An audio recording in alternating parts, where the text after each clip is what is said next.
now. We may have some more people join us here, but since it is noon and I want to honor our time, we'll go ahead and get started. Thank you, everyone, for signing up for the Creative Writing for Social and Emotional Wellbeing Lunch and Learn.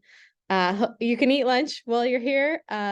You can enjoy it. I have my water. I'm actually at the Hancock County Extension office, so I'm outside of my home office. But afterwards, we're going with the group to have lunch. So feel free. This is kind of an informal, casual presentation today with some interactive elements. All right. So I'll get started and I'll tell you a little bit about myself, and then I'll ask some questions about you and why you're here. But my name is Ashley. I have a bachelor's degree in English with a concentration in creative writing, and I'm currently pursuing my MPA. Both degrees are from IUPUI, which is, I live in Indianapolis. I'm also a 4-H educator with Purdue Extension, Marion County. So in my role as a 4-H educator, I focus on our civic engagement and agriculture programming, as well as our diversity, equity, and inclusion efforts in the office.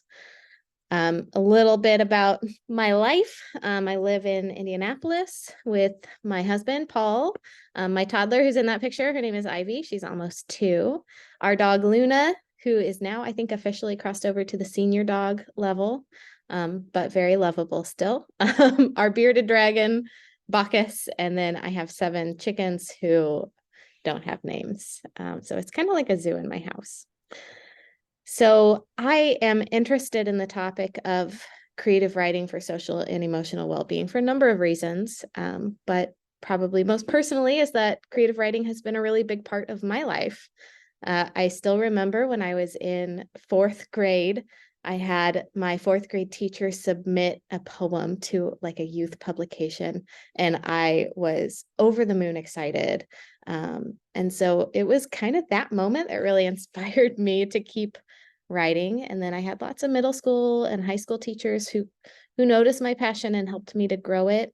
And then in college, I decided to pursue poetry as my major. I worked for our university's literary magazine. And so in a lot of ways, creative writing has been an academic pursuit, something that I'm very passionate about.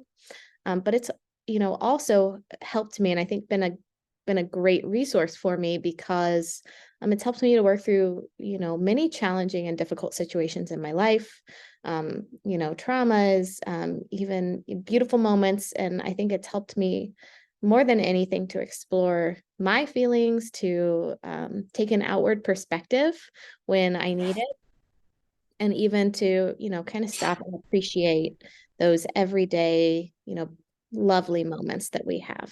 So that's why I'm here and why I'm talking about this topic.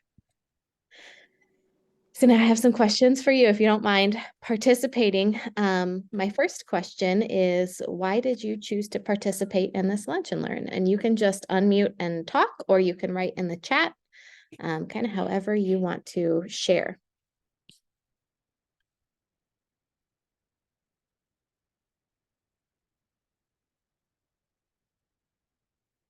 And not everyone has to participate, but maybe if I get a couple of answers, why did you choose to participate? Okay, I see a chat.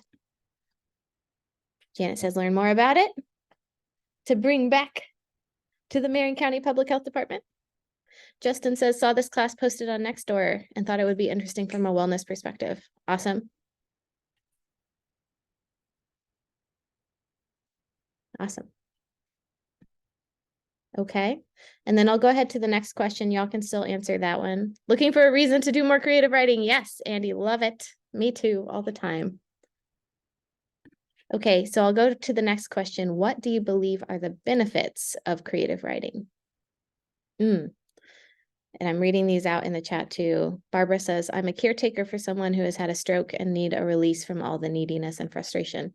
Yeah, and I think creative writing can be a good avenue for that, especially when you have some like structured opportunity. Positive mental health escape as a benefit of creative writing. Yeah, I think it does promote a way to escape from a situation, but also in a in a positive, kind of outwardly perspective way. Can be a positive outlet for emotions. Absolutely. To tell stories, to tell to others and continue family history. Ooh, I love that. Yes. In a lot of ways, your creative writing, others' creative writing can be a good way to catalog kind of the experiences that you've had in your life and to remember, maybe how you or someone else in your life felt at some point in time. That's that's pertinent. Okay.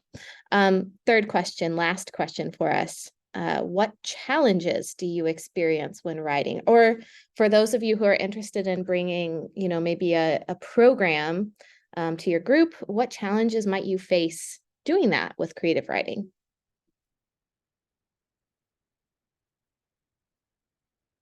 Very out of practice. Yeah, you do kind of have to flex your creative writing muscles, I think. Prioritizing time for it. Yep. I relate to that, Andy. When I was in college, I had a lot of time for creative writing, and now I have to make it a structured part of my day.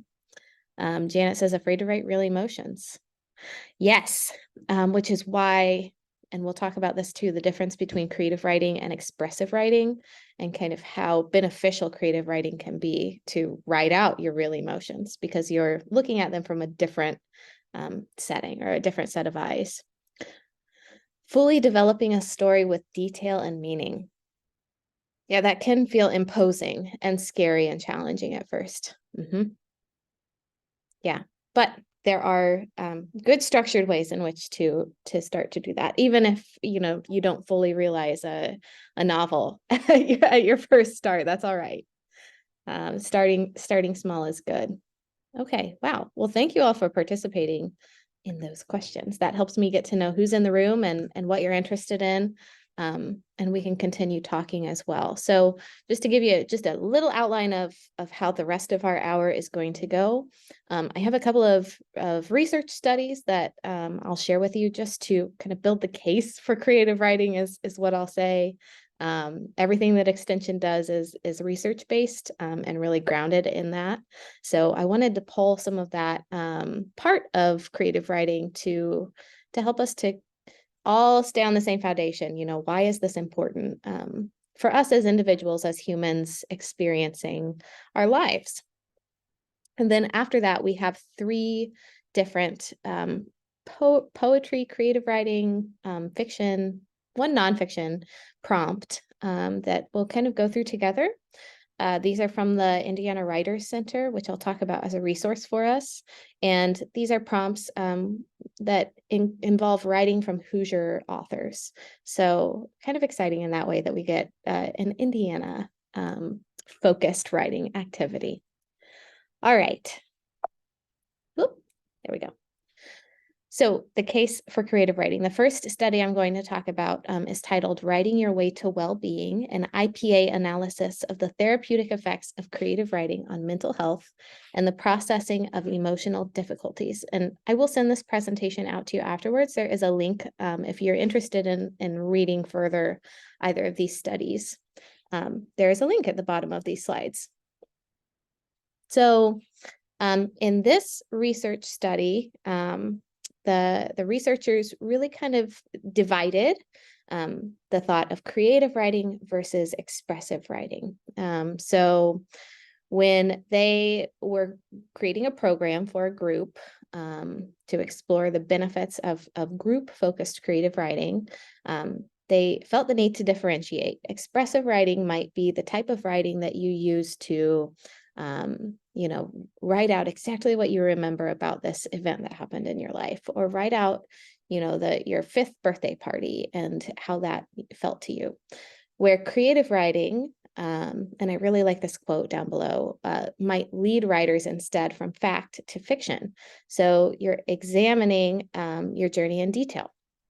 And while creative writing still deals with truth, it becomes truth in a philosophical rather than a literal sense. So you're not so much examining this very specific event in your life, but you're examining what it means to be human through these types of events. So in that way, creative writing kind of pulls you out of maybe a very specific thing that happened in your life, and it allows you to explore it from different avenues and perspective. So you're able to use emotion and use maybe details in a way that can be played with and toyed with, which in the case of this research study, kind of shows some really positive impact in the way that we process, or folks in this group processed or handled difficult situations. So this group that was studied, they participated in an ongoing creative writing group session. And this group was all creative individuals who had an existing interest in writing in some way or another. So this was a big cohort of folks who attended therapy and who were also interested in creative writing. And what this found was through an IPA data analysis, which essentially means that the results that were shared were qualitative. That means there weren't necessarily hard numbers to show, this type of impact, but through a series of in-depth interviews, the researchers were able to better understand the impact of this creative writing group on the patients. And all of the patients were folks who were suffering from anxiety, depression, or effects of past trauma. And what they found was that, folks on the whole in these in-depth interviews discussed creative writing as offering a mask or a safety net, again, to kind of process those difficult feelings or emotions or something that they were struggling to kind of move past. It offered an opportunity to face difficult and suppressed emotion with detachment, insight, and shift in perspective, which is, again, something that is that occurs with creative writing, but maybe not expressive writing in the same way. It helped to neutralize trauma. So writing out creatively something that happened and kind of processing through a traumatic event helped to neutralize those feelings for the patients. And then it prompted catharsis, healing, and self-empathy. And so participating in that group not only helped to neutralize those negative emotions, experiences in a way that was helpful, but it also was prompting these positive, really helpful parts of the human experience, right? So if you have healing or self-empathy, then maybe future events become, less negative for you, or there's some preventative approaches to that creative writing group. So I thought that was an interesting research study. The second one that I want to talk about is mental health recovery and creative writing groups, a systematic review. So systematic reviews in research are reviews which take existing research studies, they compile a bunch of them to fit the data points that this group wants to research. And then they synthesize that data into an analysis of their subject. And so in this case, I believe that there were a total of 7,500 roundabouts records that were assessed. And they ended up doing a systematic review of 6 studies. So there were 2 quantitative and 4 qualitative studies as part of this. And what they found is that folks who were part of these studies, which were all studies about creative writing groups and mental health recovery, that folks who participated had positive impacts like connectedness, empowerment, and a better understanding of their own identity.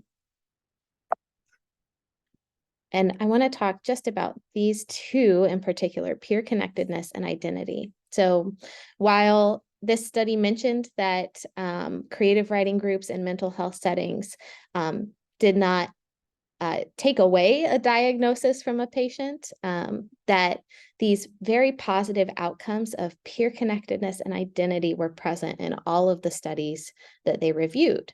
And what that tells me is that we're building supports through creative writing groups for individuals to better understand themselves, right, their identity, and also to better relate to others. And that I will find is quite vital in any creative writing that you're doing, is finding ways to connect to others through your writing, which we'll also talk about too as we go through our prompts. So discussion, and again, you can answer by unmuting or in the chat. What was something that you found interesting about these studies?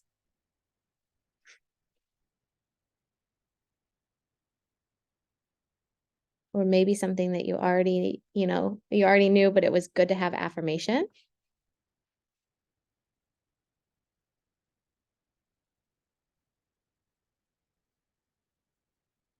Very positive studies. Yeah. I will say it was interesting researching this because there's not a lot of quantitative data on creative writing groups. That creative writing can be helpful to process trauma.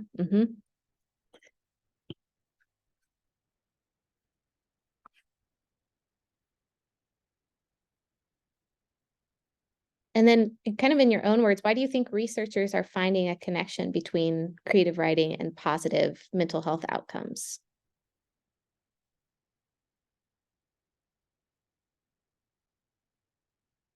It works. Yeah, we like to think it does. Connectedness. Yeah, I think that's a big one. There's been a lot of research recently about kind of the benefit of friendships and how, having friends or feeling connected to more than just yourself is just as healthy for you as like not smoking, right? I think it causes writers to be introspective, says Justin. Yeah. And we don't always have a lot of opportunities for introspection in our daily life, especially if we're just kind of going through the motions, right? Expression, absolutely. Okay. And then that's kind of similar, but if you have other thoughts too about the third question, what do you believe are the most beneficial aspects of creative writing?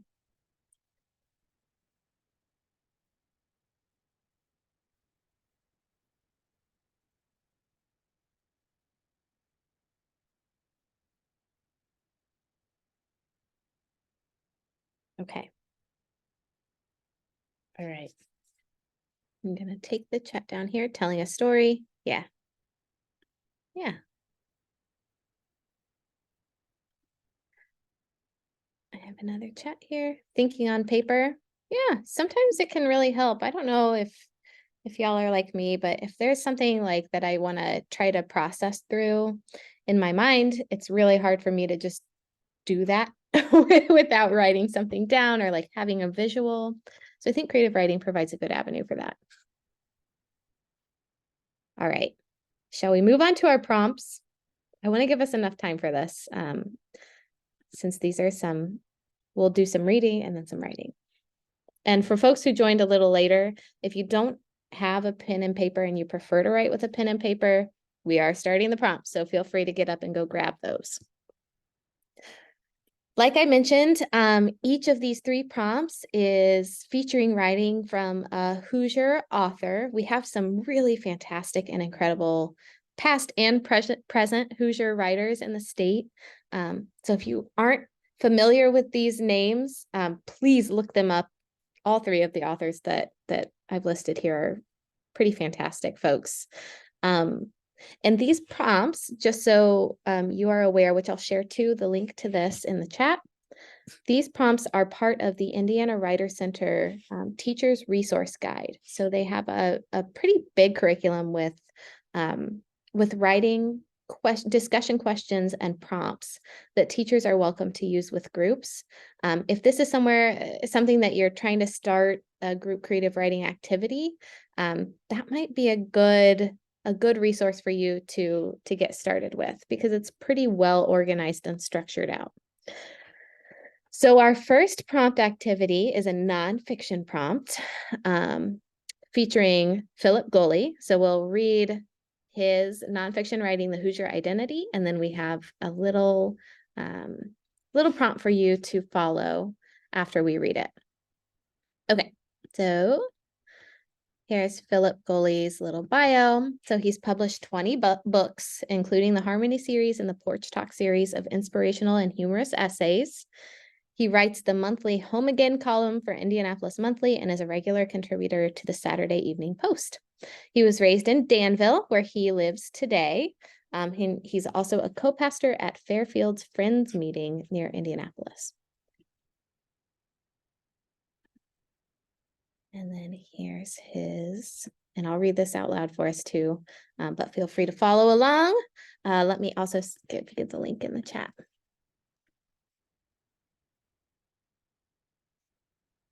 One minute.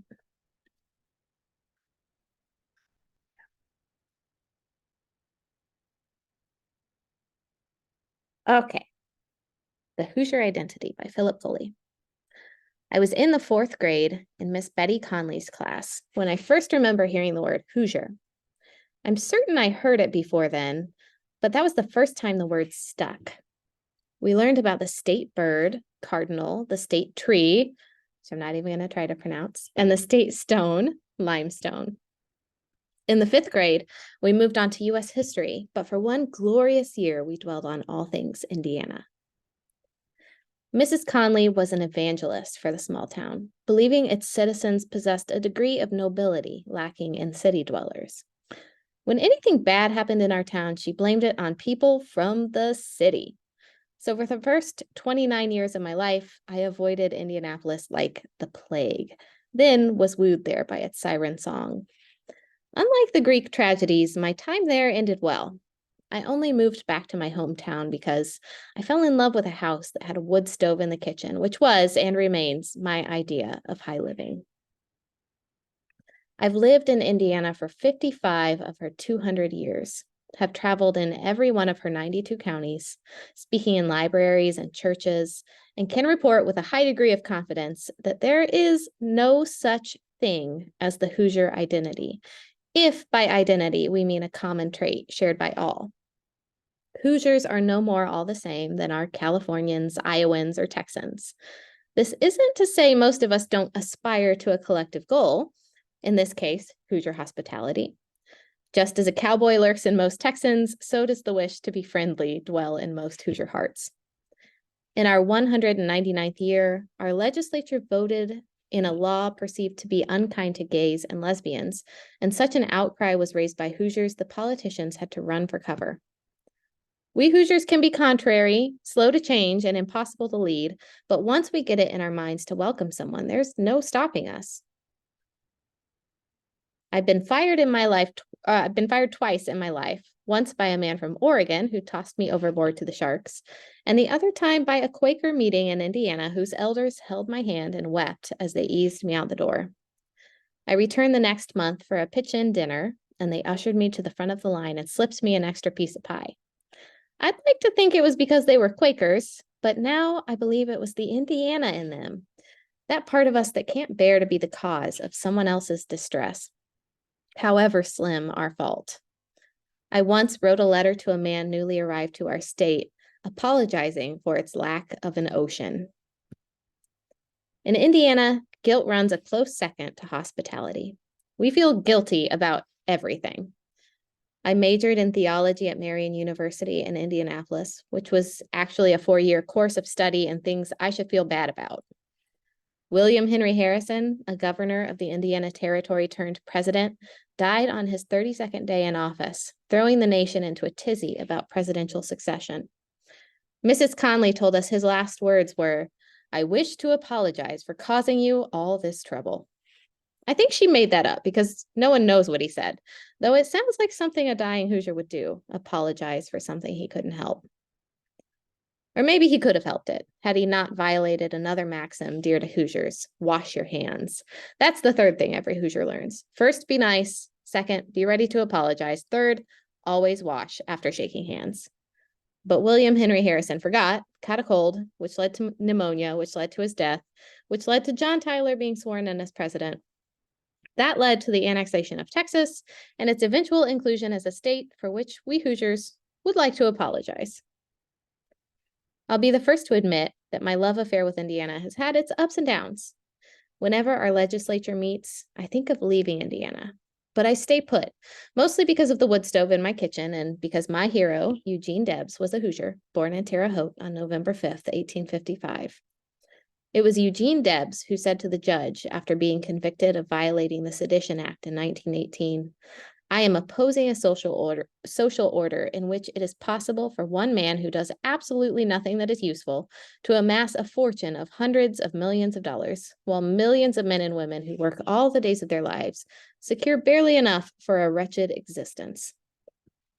The judge was unimpressed and sentenced Debs to 10 years in prison, where he ran for president in 1920 and received nearly 1 million write-in votes. But, and here's the bright spot, Hoosiers had the good sense to elect Eugene Debs to the Indiana General Assembly in 1884. Any state that would elect Eugene Debs to public office has something noble, something virtuous in its DNA. That nobility might well be a recessive gene, only popping up every now and then, but I intend to stick around to see if it emerges again. When I was in 4th grade, Mrs. Conley, that lover of all things Indiana, recited from memory Eugene Debs's 1918 speech before the federal court. Even now, I recall that wintry day, his glorious words warming our room and stirring our hearts, thinking that if Indiana never gave the world another gift, at least we had given it Eugene Debs. All right. I'm going to put it back on my presentation here. Oh, what about that Philip Goley? He's great. Okay. So that was some creative nonfiction where Philip Goley kind of explored stereotypes in a way that characterized an event or a time period in his life. So what I want us to do for the next 5 minutes is to explore a stereotype to show it's false. So a couple of examples would be, quote, "All Hoosiers are hicks," or, quote, "All football players are dumb jocks." I want you to, again, 5 minutes is not a lot of time, but start to think about how you would provide an argument that shows how stereotypes never apply to every single person within a group. I'm going to put our timer on, and then we'll have a chance to share just a little bit if we want. All right, ready and go.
2-minute warning.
Thirty-second warning.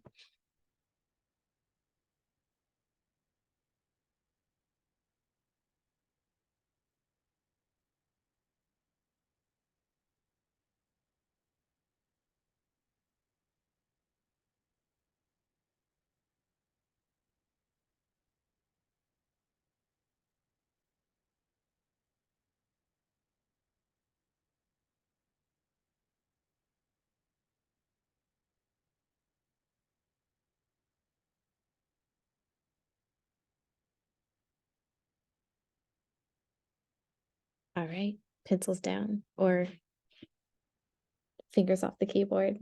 I don't know, whichever way you're choosing to write. All right. So I have some reflect and discuss questions for us before we go on to the second prompt. What emotions did you feel while participating in this writing prompt?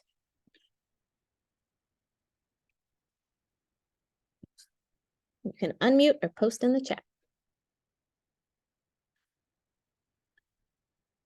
Nostalgia, memories. Yeah. Yeah. I found myself remembering a happy moment recently. Okay. Y'all can keep sharing too. Excitement, interest, and happiness as I put words down on paper. Nice. Yeah, I like the interest. Yeah, I think I also felt a little surprised about the direction that I was heading, or the thing that I remembered that kind of popped into my brain. So I had some interest there too. All right. Folks can keep sharing. All should never be applied to everyone. Define a hick. Yeah, that's a good starting point. That's a good starting point. My starting point was Indianapolis is dangerous because I hear that one a lot. All right. What did you find challenging about this writing prompt? What was difficult for you?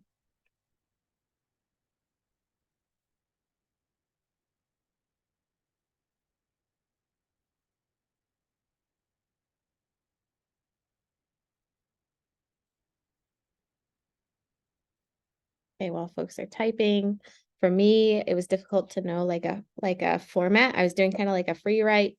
I tend to write in poems. Short time to think, says Janet. Yes, 5 minutes it goes fast, especially when you start to get in the groove. Short time to think. Yeah, you kind of have to like take a moment and then just try not to think. Just write. Getting to the point and sequencing. I wanted to provide a lot of details, but I didn't get to the point. I had a similar experience with mine. Yeah, I was kind of doing some circular logic and I didn't end up getting to where I wanted to go. But that's all right. 5 minutes is not a lot. All right. And what was rewarding about this prompt? What did you like about that reading and prompt activity?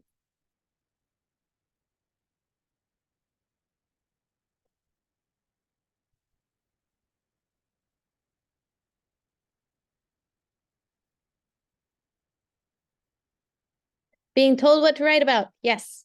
That makes anything a little easier when you have like an actual thing that you're writing toward. I thought about this question before, but never actually worked through some of the details before. I like that thought. Yeah. I feel like we do think about these things sometimes, but maybe we don't ever actually take the time to write down, you know, in a cohesive way, like, oh, this is what I feel about this. I think that's big. I think there's a lot of potential there too for lots of different topics to discuss. Maybe those like unsaid or unspoken things, right? Okay, folks can continue writing in the chat if you are still thinking through, and we're going to move on to our next prompt. This is a poetry prompt, and it's a very interesting poem called The Mirror and Map of Memory by Allison Horton. And just like with Philip Goley, I'm going to go ahead and share the link to Allison. This page here. This all lives on Indiana Writers Center, by the way, folks. And again, I'll send you that link to the teacher's guide once this concludes too, so that you can have access to it. All right. Allison Horton's bio. She is a native of Indianapolis, Indiana. She graduated from IU and received her MFA in creative writing from Butler University. Her poetry has been published in the anthology Turn the Page and You Don't Stop, sharing successful chapters in our lives with youth, and also featured in the Wabash Watershed, a journal featuring 6 Indiana women poets. Her work will be featured in the upcoming anthology Brilliant Fire on the life and legacy of Amiri Baraka. Currently, she resides in her hometown and teaches at Park Tudor School. All right. I'll move the chat over here and we'll read The Mirror and Map of Memory, and I'll scroll down too. Okay. The Mirror and Map of Memory by Allison Horton. Some folks ain't cut out for Indigenous stories. Mississippi has my granddaddy's name on it. His mother steeped her calloused heels in its marshy flesh, black salt still troubling the waters to this day. Choctaw Indian swims downstream with varicose veins visible in the legs of great-granddaughters. Her canvas is deep red clay oiled with black mud. Hair, bones straight, thick as blood. Up close, I studied the carved bones pillared beneath squashy cheek, the pebbled necklace, rivery eyes, flatland lips, hilly breasts, each telling its own history. The deep-rooted face is both mirror and map, window and door. I do not see me in her, I see her in me. Okay, I'm gonna go back over here. So in that poem, we saw Allison exploring landscape and an individual, and kind of exploring herself through the lens of landscape and an individual. So now in the next 5 minutes, I want us to write maybe just a few thoughts. Doesn't have to be anything substantial, a few thoughts about a person in your life, someone you know, that uses imagery from the landscape that formed them. So imagery of place applied to a person. Let me get my timer on here because I'm punctual. Ready, set, go.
2-minute warning. This is going fast.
Thirty seconds.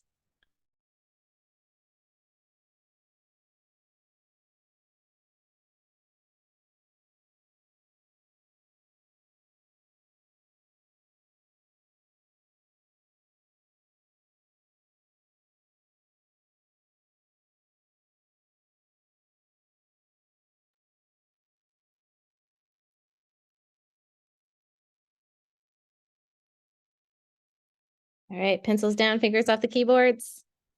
I'll take us to our reflection and discussion. Same questions, folks. So first question, what emotions did you feel while participating in this writing prompt? What did this bring up for you?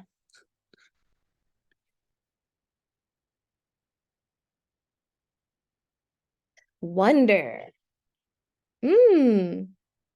Memories.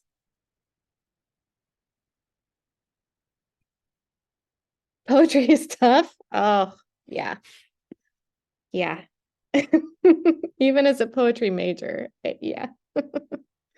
Never quite know what to do with a poem. That's all right. I always start with like little snippets of visuals. Thoughts of who to write about.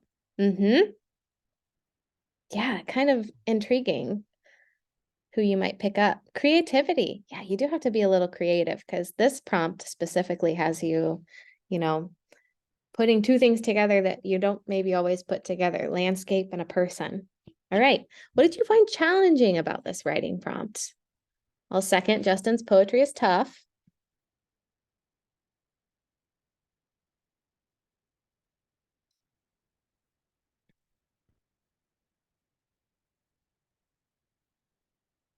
What was difficult? What did you get stuck on? For me, it was just starting. Wanted and needed to do research. That can be very beneficial.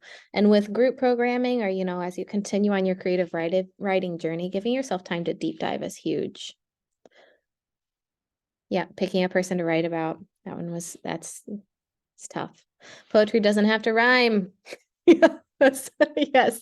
Oh my gosh, I can't tell you, Janet, how many times I have made that point with people because it really doesn't.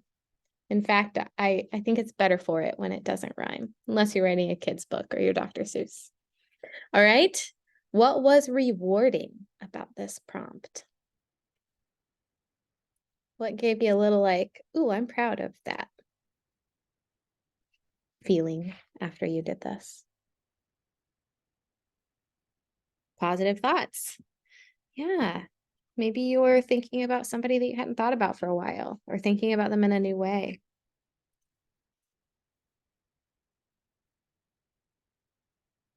I picked my grandpa who recently passed and he was a musician. So I had a lot of positive thoughts remembering kind of how he looked when he was playing music.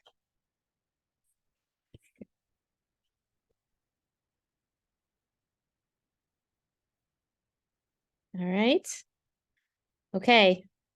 Remembering finding arrowheads and curiosity about the people who created them. Ooh, I like that. Ooh, yeah. The history of like objects is really fun to write about. Started with rural roots are great and ended with Hicks are great. Yeah, we're kind of on a rural track right now. Love it. Okay. It is 12:50, so I'm going to move us on to our next prompt. Actually, it's 12:50, so we're going to do our best here. Okay. I'm just trying to think through what I have left to go through. The moral of this story is that you need to have adequate time for writing. Okay. The last person that we have is Sarah Layden.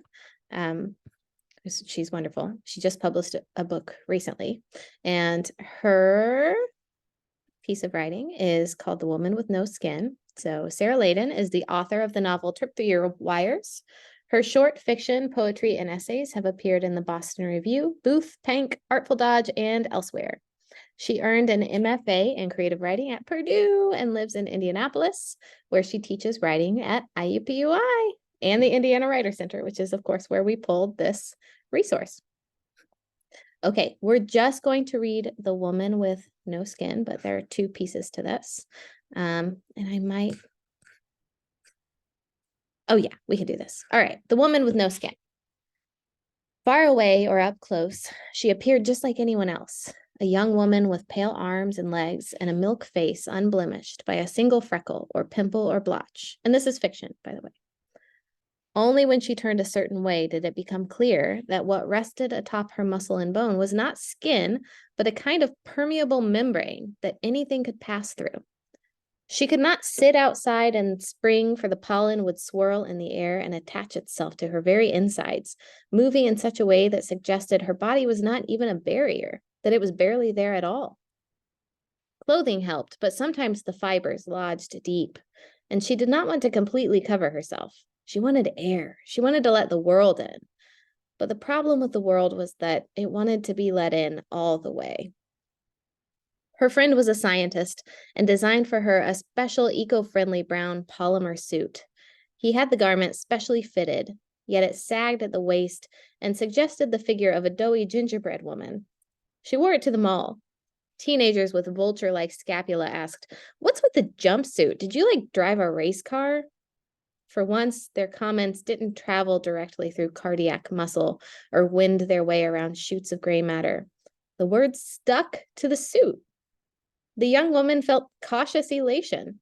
She spent free evenings wandering the city in blank bliss. Within weeks, the polymer carried so much text it looked like a newspaper. Curiously, she wanted to read her body, so she returned to the mall to stand before the three-way mirrors. She couldn't discern the crowded words stuck to the left shoulder, so she unzipped the suit just a little at the neck. Suddenly, the flood of voices and words inched inside. "I adore you. Don't make this any harder. While your piece has obvious merit, it's simply not right for us. Please come in immediately to discuss your blood work. You're stunning. Cruelty-free chickens, $4.99 a pound. We regret to inform you that your brother..." But she didn't know who was speaking. She didn't know when the words had latched on. She grabbed the zipper, which stuck, so she yanked downward to loosen the teeth. Soon, the brown polymer gaped open and she could see the membrane, the unskin, pummeled by the accumulated gusher of words, an ocean in her ears, like listening to a conch shell attached to headphones with the volume on high. So loud, she could hear nothing. In the mirror, she met her own eyes. The suit hung loosely around her waist, the zipper finally freed, her body a bruise. She held the metal pull tab lightly between two fingers. She silently asked her reflection a question, then watched and waited to see what she would do.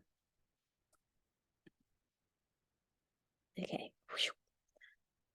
All right, so I'm not going to have us actually write out this last prompt, but the prompt would be create a story in which you take something literal and treat it figuratively to convey something deeper. So having no skin as a woman walking in the world is a metaphor that Sarah kind of explored in this piece, which, if you're thinking about creative writing for mental health and emotional well-being, is a great way to start to process or look outwardly, take an outward perspective on something that feels really, really close to you, or an emotion that you're feeling that you're trying to process through. Okay. So before we end our time together, I do want to have some time for final thoughts and questions, but I want to share some resources with you. Kind of however you choose to take this journey on, if you want to just write personally, or if you want to bring this to more people. There are some resources that I use pretty regularly to help with my writing and with writing programming. The first, which I mentioned quite a bit, is the Indiana Writer Center. I'll post these links in the chat here. So the Indiana Writer Center has workshops, classes, different sessions that you can attend, as well as free online resources for you to explore your writing journey. Poetry Foundation has a huge archive of poems that you can pull from if you want inspiration. If you want poems about a particular theme, you can search and kind of find what you're looking for, interested in.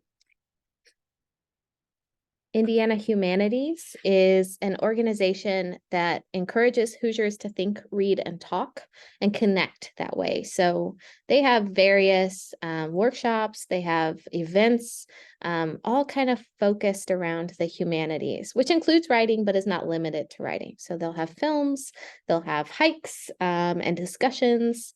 They're a really interesting organization to get involved with and to learn more about. Poets and Writers is kind of the premier, it is pw.org, but it didn't link there on my chat. It's like the premier site for folks who are interested in writing and kind of writing on a professional level. So there are resources about, getting published, self-publishing, finding agents if that's something that you're interested in, that sort of thing. And then the thing that maybe you might not know about is that we have an Indiana Poet Laureate here in the state. Usually those folks serve for about 2-year terms, and they, as part of their service, as part of their term, they'll go out to schools, organizations, they'll give talks, they'll share their work, and they are just kind of vital resources for our kids, our families in the state. Our current Poet Laureate is Matthew Graham, which you can learn about on that website that I just shared in the chat. I believe, will have a new Poet Laureate in 2024. So that's kind of exciting and something that you might want to check into if you're interested. And then I would be remiss if I didn't share NaNoWriMo. So November's coming up really, really, really soon.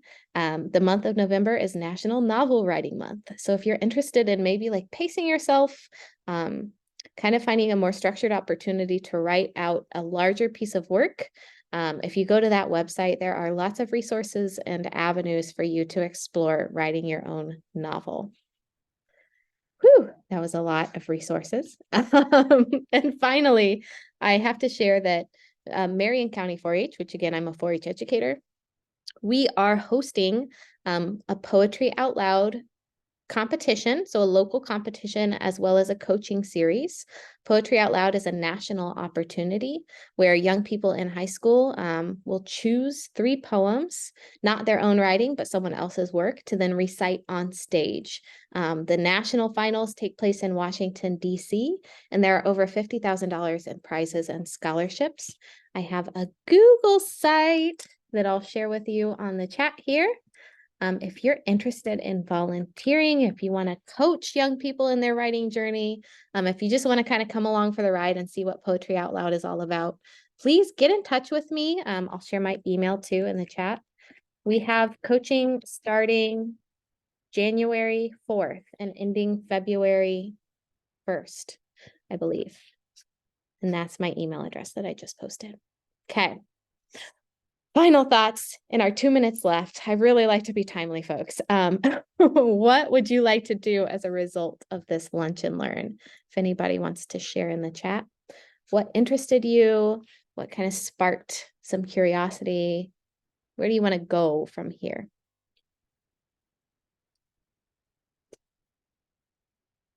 Yes, take a shot at a few more writing prompts. Perfect. Love it, love it, love it. And yeah, Indiana Writer Center might be the place for you to start, Justin, because they do have a lot. Simply hope to have time to write. I mean, we did it in an hour, but as little as 5 minutes or 10 minutes really isn't bad. Some of the most successful writers say that, giving themselves structured times, even if it's 30 minutes a day to write their thoughts out, is helpful. Practice, practice. Yep. And Janet, if you want any brainstorming help as you're thinking through some group opportunities, let me know. Think I'll start taking writing breaks during the work week. Oh my gosh, what a good lunchtime activity. Will do. Thanks, Janet. Okay. And then how do you think creative writing could be more accessible for you or others? And what questions do you have?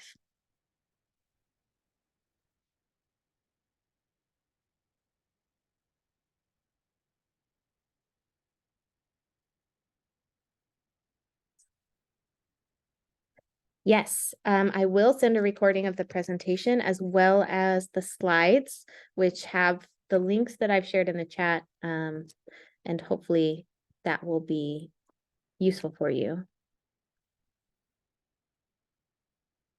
No questions. Thank you. Oh, good. Glad you came, Linda. Awesome. All right, folks. Well, it is 1 p.m. Thank you for participating with me. Thanks for being so thoughtful in the chats. I really enjoyed our time together, and happy writing. Hope to see you all soon. All right. I'm going to stop sharing my screen and say goodbye.